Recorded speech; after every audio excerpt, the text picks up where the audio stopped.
Graça e paz. Vamos continuar as leituras que estamos fazendo nas cartas do apóstolo Paulo. Já fizemos a primeira carta aos Tessalonicenses e hoje vamos continuar iniciando a segunda carta do apóstolo Paulo aos Tessalonicenses. Hoje vamos ficar com os versículos iniciais 1 e 2. Paulo, Silvano e Timóteo, a igreja dos Tessalonicenses em Deus, nosso Pai, e no Senhor Jesus Cristo. Graça e paz a vós outros, da parte de Deus Pai e do Senhor Jesus Cristo.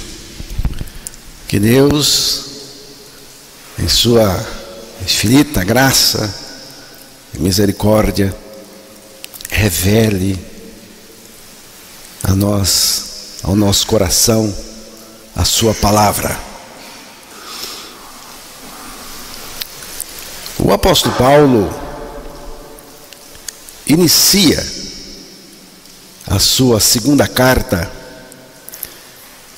com uma saudação praticamente do mesmo jeito que ele iniciou a sua primeira carta.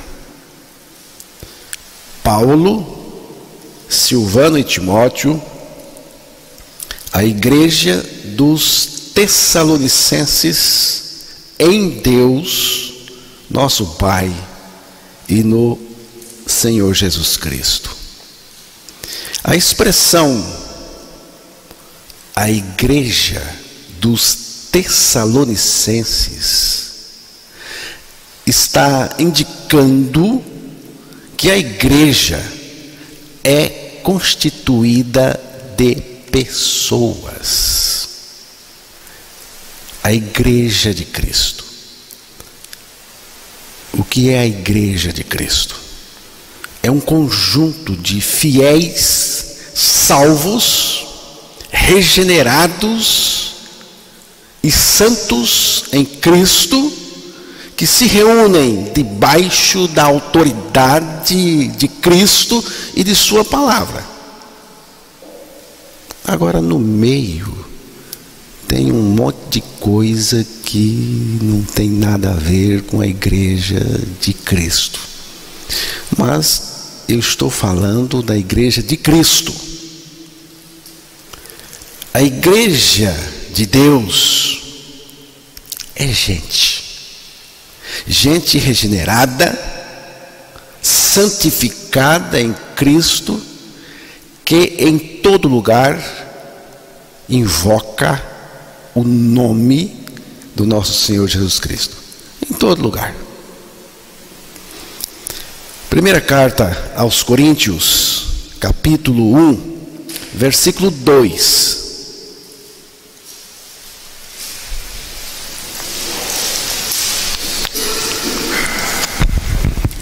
A igreja de Deus que está em Corinto, aos santificados em Cristo Jesus, chamados para ser santos, com todos os que em todo lugar invocam o nome de nosso Senhor Jesus Cristo, Senhor deles e nosso. Aí está a igreja. É gente. É você. Desde que você seja salvo, regenerado em Cristo. Jesus disse nitidamente: edificarei a minha igreja e todas as forças do inferno não prevalecerão contra ela. Uma outra tradução diz: edificarei minha igreja e as forças da morte não a conquistarão. Jesus morreu e ressuscitou para edificar a a sua igreja. Jesus vai edificar a sua igreja pela sua morte e ressurreição, porque é pela morte e a ressurreição de Jesus que ele trouxe a igreja, e ele não pode edificar o que não existe. Então ele trouxe a igreja por meio da sua morte e ressurreição, e agora ele está edificando a sua igreja. Então Jesus edificou a sua igreja, está edificando com aquelas pessoas que com ele morreram e ressuscitaram. É preciso ficar bem nítido para nós que Jesus não morreu sozinho. Jesus, quando foi levantado da terra sobre a cruz, ele nos atraiu a si. Ele mesmo disse que faria isto, ele fez. Ele nos atraiu do ponto de vista espiritual. Ele disse: e eu, quando for levantado da terra, todos atrairei a mim mesmo. Ele fez uma identificação ali em seu corpo. Nós fomos colocados, e quando ele morreu, nós morremos.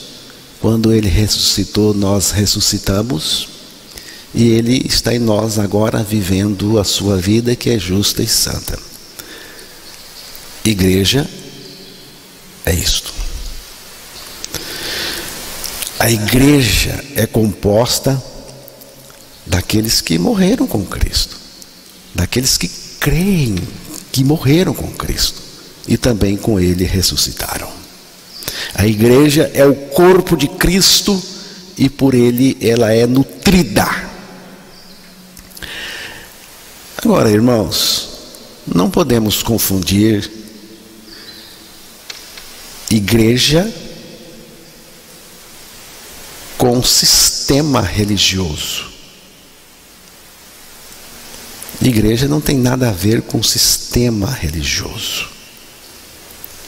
Igreja é o corpo de Cristo. A vida da igreja é o próprio Cristo. Apenas quero saber de você agora. Você é a igreja de Deus? Você é? A igreja dos Tessalonicenses em Deus. Repare bem, você precisa pensar isto aqui. A igreja dos Tessalonicenses em Deus. Em Deus. Nosso Pai e no Senhor Jesus Cristo. A igreja de Deus, ela está em Deus, ela está em Cristo. Então, esses Tessalonicenses, ou esses irmãos regenerados em Cristo, constituíam a igreja de Deus. Paulo chama de igreja em Deus e no Senhor Jesus Cristo. No é a mesma coisa de em Cristo. Então, essa igreja estava em Cristo, estava localizada em Cristo, situada em Cristo. Ou seja, os irmãos estavam em Cristo. Apesar das circunstâncias terrenas pelas quais aqueles irmãos estavam passando, muito sofrimento, muita perseguição, muita tribulação, eles estavam seguros, porque eles estavam em Cristo e no Pai. Nenhuma religião oferece isso. Nenhuma religião consegue anunciar, afirmar isso. Só o Evangelho de Cristo. Nunca se diz que as pessoas estão em Buda. Eu nunca ouvi dizer isso. Que alguém está em Buda, que alguém está em Confúcio, que alguém está em Alá ou Maomé. Mas os verdadeiros fiéis e seguidores de Cristo estão em Cristo, estão em uma união vital com Ele. Isto é importante. Isto para mim é a doutrina fundamental do cristianismo, da salvação dos pecadores. A igreja está unida com Cristo. Unida com Cristo. Não é dito de nenhum fundador de religião que ele vive nos seus seguidores, mas é dito com todas as letras que Jesus Cristo vive nos seus verdadeiros seguidores.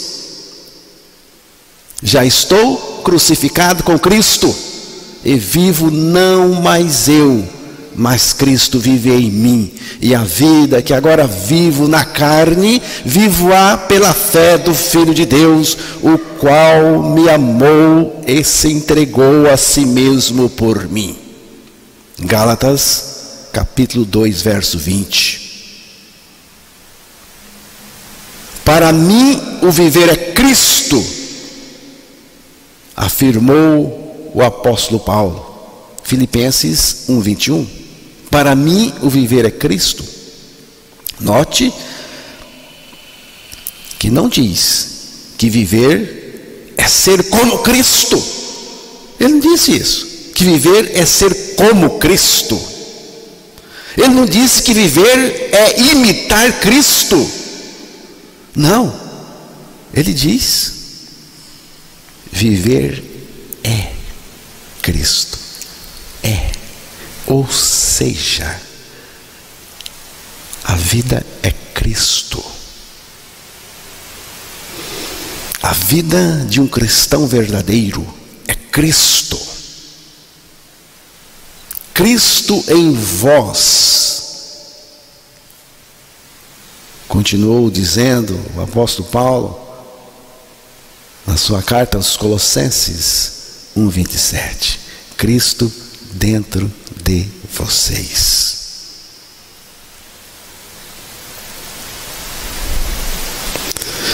No qual igualmente fostes ressuscitados mediante a fé no poder de Deus, que o ressuscitou dentre os mortos.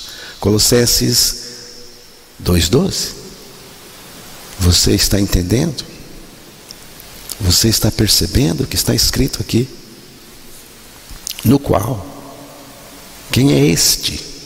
É Jesus Cristo. Igualmente, do mesmo jeito que ele foi ressuscitado, você também foi. Igualmente fostes. Aqui é a nossa ressurreição espiritual em Cristo, quando ele ressuscitou. Porque aqui diz fostes. Ressuscitados mediante a fé no poder de Deus, que o ressuscitou dentre os mortos. Então, o poder de Deus o ressuscitou dentre os mortos, e nós fomos ressuscitados pelo mesmo poder. Basta crer, um pouco de fé nesta palavra, você já vai experimentar a obra da cruz e a ressurreição com Cristo. Porque morrestes e a vossa vida está oculta juntamente com Cristo em Deus. Quando Cristo, que é a nossa vida, Colossenses capítulo 3, versículo 13 e 4, morremos com Cristo, ressuscitamos com Cristo, e agora Ele é a nossa vida. Preste atenção no que está escrito. Não é será, não. Não é algum dia. Não. Cristo é aqui e agora. A nossa união com Cristo é uma verdade maravilhosa. É a maior doutrina da nossa salvação, irmãos. A realidade de estarmos em Cristo não é alterada por toda a nossa vida neste mundo e por toda a eternidade. Estamos em Cristo. Em Cristo é onde Deus realiza tudo. Em Cristo é onde Deus faz tudo. É também onde nós estamos protegidos totalmente. Eu gosto do Salmo 91. É um salmo muito conhecido, tanto quanto o Salmo 23, mas nós precisamos compreender, ter uma compreensão espiritual desse salmo. Nós vamos ficar só com os 2 primeiros versículos. Salmo 91, versículo 1 e 2. O que habita no esconderijo do Altíssimo e descansa à sombra do Onipotente, diz ao Senhor: meu refúgio e meu baluarte, Deus meu, em quem confio. Aquele que habita no esconderijo do Altíssimo e descansa à sombra do Onipotente, diz ao Senhor. Esse diz ao Senhor: tu és o meu refúgio, é a minha fortaleza, o meu Deus em quem confio. O esconderijo do Altíssimo não é onde Deus se esconde, porque Deus não precisa se esconder. Não é o lugar onde Deus se protege, porque Deus não precisa de proteção, porque Ele é Deus. Não se trata de achar o bunker de Deus, onde Ele se enfiou, onde Ele se protege. Não. Deus não precisa de nenhum lugar para se proteger, nenhum abrigo fortificado. O esconderijo do Altíssimo não é onde Deus se oculta, mas onde eu me escondo em Deus, onde eu entro para estar seguro. Deus sempre se preocupou que o homem vivesse feliz e em segurança, e providenciou um esconderijo, um abrigo seguro para que pudéssemos viver em segurança. Que lugar é esse? É Cristo. É Cristo. O esconderijo do Altíssimo é Cristo. O Onipotente é Cristo. A sombra do Onipotente tem relação com o descanso que Cristo nos oferece. Enfim, tudo é Cristo. Tudo é Cristo. Esse lugar não é visto pelos olhos naturais, assim como não há um ponto fixo estabelecido na terra para que as pessoas possam correr e entrar na fortaleza do ambiente. Não. É invisível e está em todo lugar. É de fácil acesso a todo aquele que crer em Jesus Cristo. Jesus Cristo é o abrigo seguro que Deus preparou para nós. Mas saiba, Ele não é um abrigo qualquer. Ele é o esconderijo do Altíssimo. Mas para conhecer este abrigo, você precisa ter uma experiência pessoal com o Senhor Jesus Cristo. Mas isto Ele também já providenciou. Ele é um Deus maravilhoso. E eu, quando for levantado da terra, atrairei todos a mim mesmo. Foi o que Jesus disse no Evangelho de João, capítulo 12, versículo 32. Cristo me escondeu nele quando me atraiu a si na cruz. De sorte que desta atração em diante estamos em Cristo em todas as circunstâncias.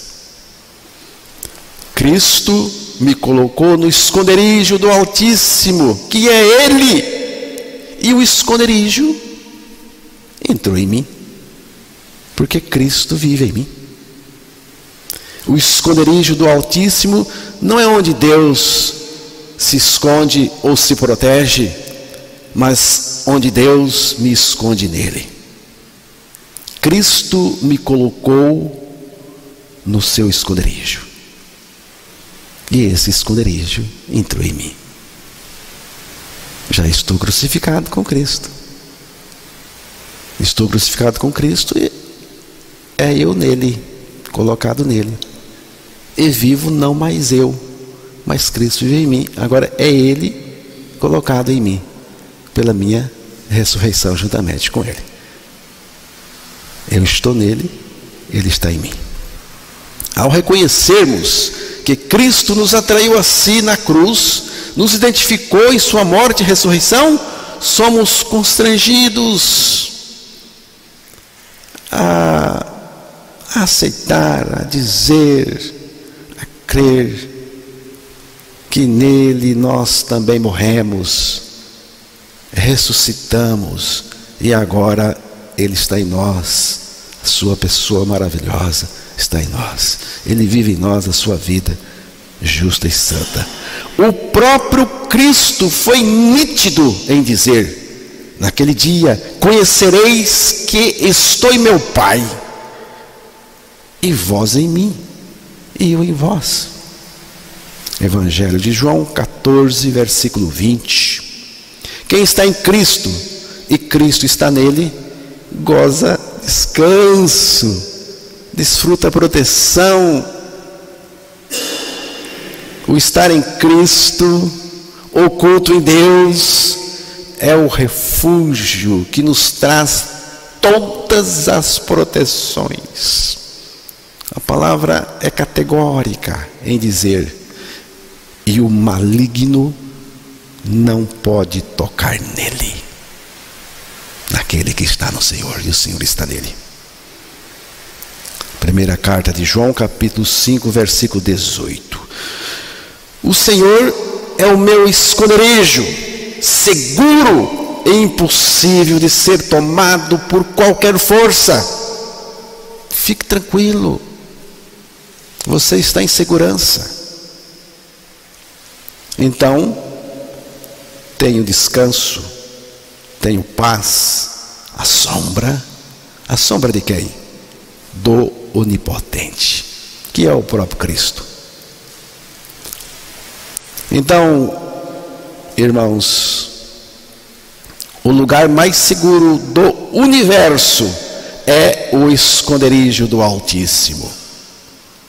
O mais perigoso é fora do esconderijo do Altíssimo. Onde você tem habitado? Em quem você tem se abrigado? Você é alguém que diz: o Senhor é o meu refúgio, é a minha fortaleza, o meu Deus em quem confio?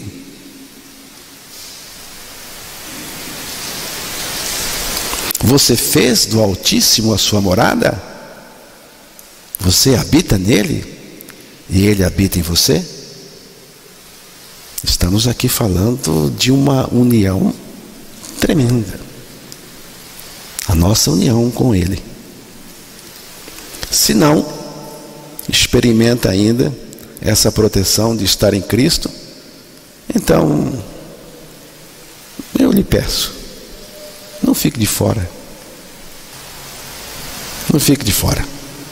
Tome uma atitude de fé e caminhe para o esconderijo do Altíssimo e faça dele o seu lugar de refúgio. Pense nisto.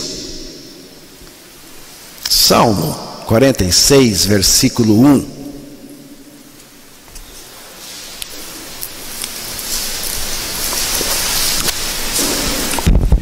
Deus é o nosso refúgio e fortaleza, socorro bem presente nas tribulações. Preste atenção aqui neste versículo. Deus é o nosso refúgio e fortaleza, socorro bem presente na angústia. Começa dizendo: Deus é, não é será, nem foi. Ele é, em todo tempo. Deus é o que? Nosso refúgio, fortaleza, socorro bem presente na angústia. Socorro bem presente. Tem gente que pede oração assim: ore por mim, para que Deus mande socorro para mim. A minha situação não é fácil. Ore por mim para que Deus mande socorro, para que Deus providencie uma maneira para mim.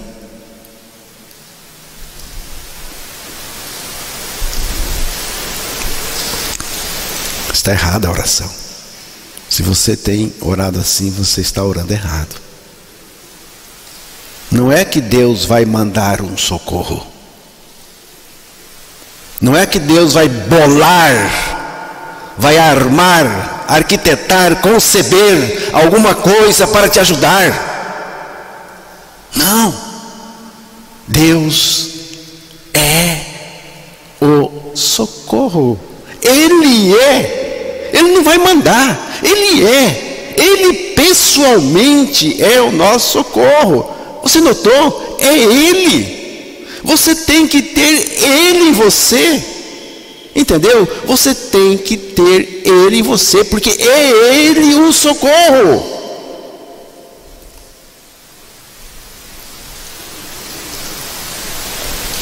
Ele em você como o seu socorro.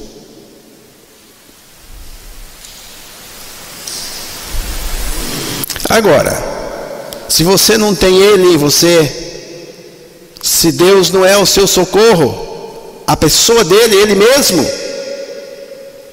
se Ele não é o seu socorro, o seu tudo, você vai ver o que vai acontecer com você na hora H, naquela hora decisiva, de bastante importância na sua vida. Você vai ver o que vai acontecer, se Ele não é o seu socorro. Em Cristo significa identificado com Ele desde a cruz até ao assentar nas regiões celestiais em Cristo.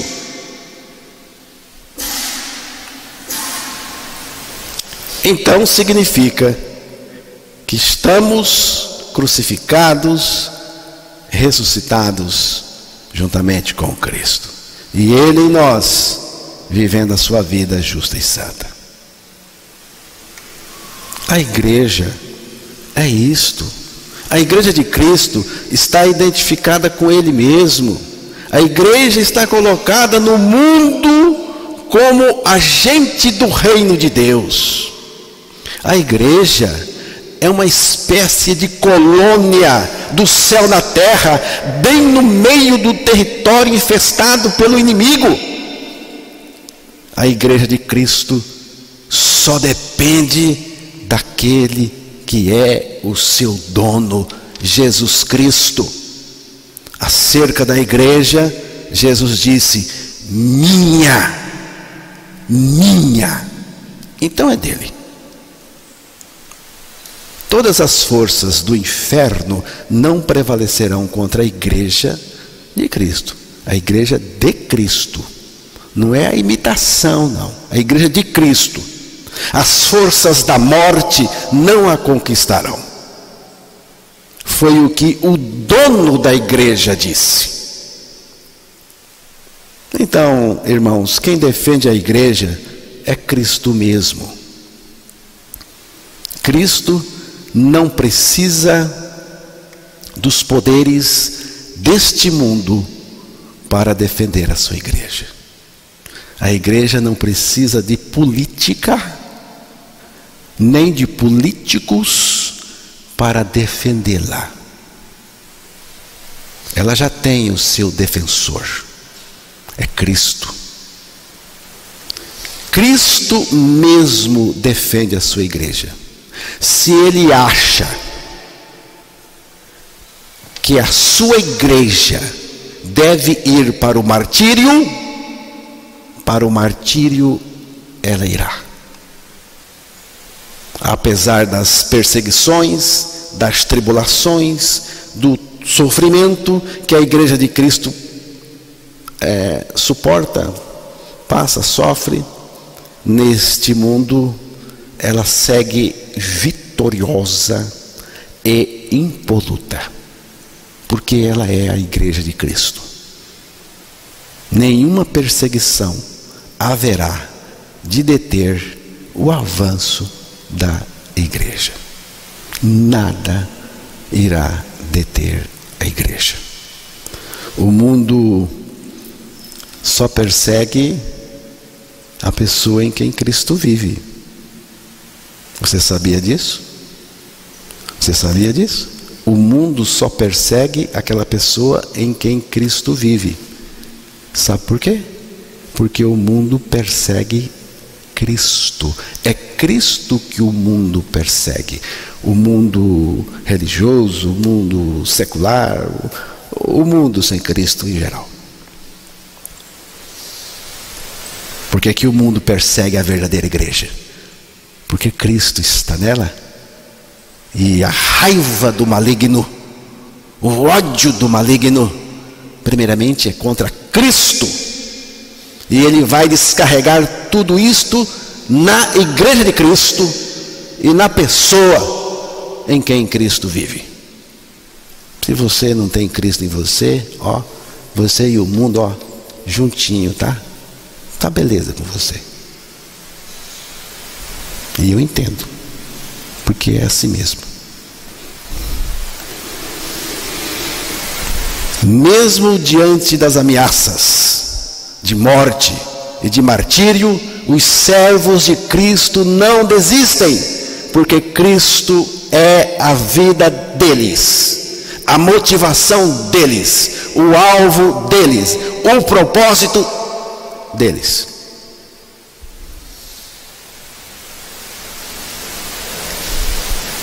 Então, irmãos, a igreja de Cristo não precisa de nenhum poder deste mundo para se estabelecer. Ela só precisa de Cristo e do Evangelho. O Evangelho não precisa de aparato de poder deste mundo, não precisa, porque ele é o poder. Não me envergonho do Evangelho, porque é o poder de Deus para a salvação de todo aquele que crê. É o que está dito em Romanos capítulo 1, versículo 16. Tudo o que eu digo para vocês você precisa ser igreja. Seja igreja de Cristo. O poder do cristianismo consiste na sua união com Cristo.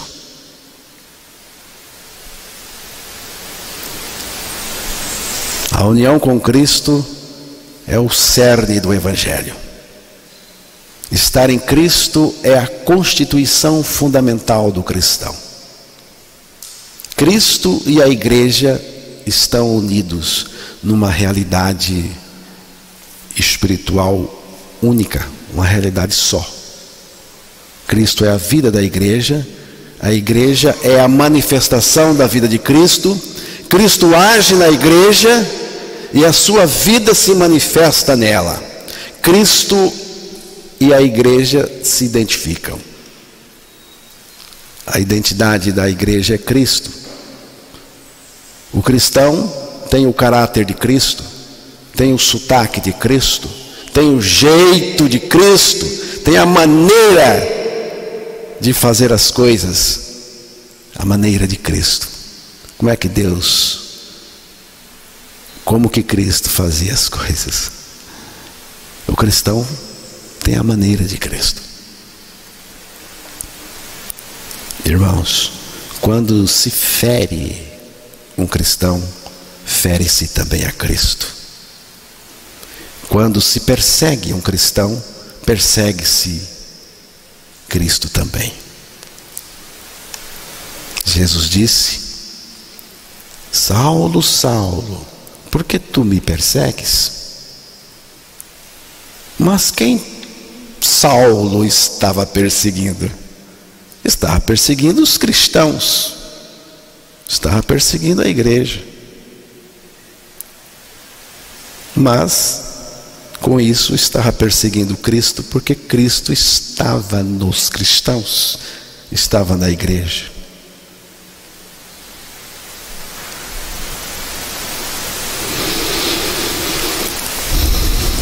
Então a igreja é a expressão de Cristo neste mundo. A igreja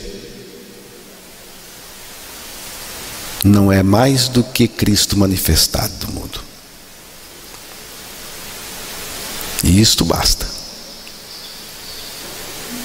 Se a igreja realiza a sua missão, é Cristo que realiza por meio dela. A igreja é onde uma nova caminhada acontece. Não mais eu, mas Cristo. Mas olha, presta atenção no que eu vou dizer agora. Não basta só confessar a sua morte com Cristo, mas é preciso crer com o coração e levar o morrer de Cristo como experiência diária em nossa nova caminhada. Não basta só dizer: eu sou nova criatura, eu fui crucificado com Cristo, não vivo mais, mas Cristo vive em mim. Temos que trazer mesmo essa realidade espiritual em nós e por toda parte, em todos os momentos. Irmãos, isso tem que ser um estilo de vida. Estou crucificado com Cristo, ressuscitado, Cristo minha vida. Isto tem que ser um estilo de vida. A igreja verdadeira, a igreja de Cristo, tem as cicatrizes, tem as marcas da cruz em si mesma, em seu modo de vida, na sua maneira de viver, no seu estilo. Por isso é diferente. O modo de ser, o modo de andar, de sentir, de pensar, de servir é marcado pela cruz de Cristo. Isto para mim é muito significativo. A igreja não é perfeita neste mundo, mas tem o perfeito, Jesus Cristo, vivendo nela. E que o Senhor faça de nós instrumentos da sua graça para este tempo que estamos vivendo. No versículo 2, mais uma vez Paulo faz uma saudação que tem a sua marca registrada. Graça e paz a vós outros, da parte de Deus, Pai e do Senhor Jesus Cristo. Seria difícil encontrar outras palavras mais significativas do que graça e paz. Essas duas palavras representam a resposta de Deus à nossa maior necessidade, a maior necessidade do nosso coração. A graça produz a paz, primeiramente com Deus, e depois essa paz é semeada entre nós. E isto é maravilhoso. Como é bom viver em paz com Deus e com os irmãos. Só sabe o quão preciosa é a paz quem experimenta no coração. Se você não experimenta a paz no coração, você não está entendendo nada do que eu estou falando aqui sobre paz. O apóstolo Paulo não desejava um lugar entre os importantes e poderosos deste mundo. Ele não desejava fama nem riqueza ou prazeres aos santos de Deus, mas sim a graça e a paz. Coisa maravilhosa, era o que ele desejava. Mas a graça e a paz vale por tudo isso e muito mais, infinitamente mais. A graça é provedora de tudo sob a vontade de Deus. A minha graça te basta, foi o que Deus disse ao apóstolo Paulo. A paz produz serenidade em meio às circunstâncias de todo tipo. Cristo é a nossa paz. O que mais alguém poderá desejar a outros, senão graça e paz? O meu desejo aos irmãos é graça e paz. Que a graça e a paz estejam nos irmãos. Que a graça esteja derramando. E ela derrama e nunca para. Porque é graça de Deus. E a paz então, no coração. Paz é um negócio que não tem preço. Não tem dinheiro que pague. Quantas pessoas almejam paz, mas não tem. Tem dinheiro, mas não tem condição de comprar paz. Porque a paz é Cristo mesmo. Ele é a nossa paz. Em mim tenhais paz.